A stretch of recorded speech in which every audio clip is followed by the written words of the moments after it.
নমস্কার বন্ধুরা, মিতার রোজকার রান্নায় আপনাদেরকে স্বাগত। অনেক সময় আমাদেরকে রুটি পরোটা বা রুটি পরোটার সঙ্গে তরকারি পত্র থাকলে খেতে ভালো লাগে না বা বাচ্চারাও খেতে চায় না। সেই সময় বাড়িতে তো ডিম তো প্রায় লোকেদের বাড়িতে থাকে, একটা ডিমই দরকার। একটা ডিমকে নুন দিয়ে একটু ফেটিয়ে দেবেন, আর একটু পেঁয়াজ, টমেটো, আর কেউ কাঁচা লঙ্কা খেলে কাঁচা লঙ্কা খাবে, ধনেপাতা, এই দিয়ে আমরা ডিম পরোটা করে দেখাচ্ছি। আসুন, বাচ্চারাও খুশিতে খাবে, বড়রাও খেতে ভালোবাসবে। আসুন দেখাচ্ছি কেমন করে। দেখুন, এই তাওয়াটাতে আমি পরোটা করেছিলাম, আর এতে একটু তেল দিয়ে দিলাম।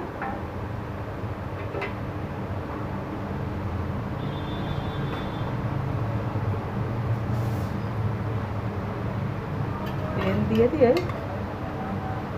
এতে অল্প একটু ডিম দিয়ে দিলাম।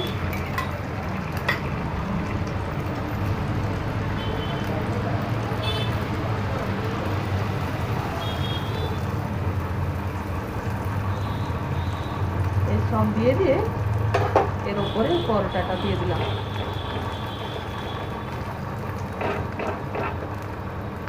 আপনারা চাইলে এর উপরেও একটু দিয়ে দিতে পারেন।